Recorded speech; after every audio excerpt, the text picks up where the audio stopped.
হাততালি দে। কারণ স্যারদের আমি দেখিয়ে শুরু নিয়ে আসি।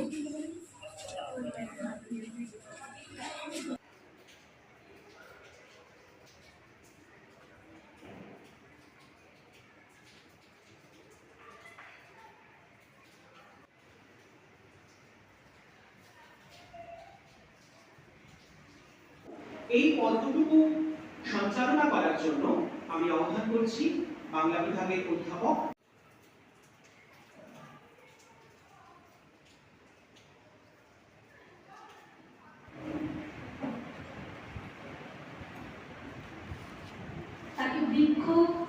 এক নজরে এখানে এলে পরে বরাবরের যে প্রবর্ধিত ইতিহাস, বরাবরের যে বিরাট ঐতিহ্য, তার একটা আংশিক ধারণা ছাত্রছাত্রীরা পাবে। ছাত্রছাত্রীরা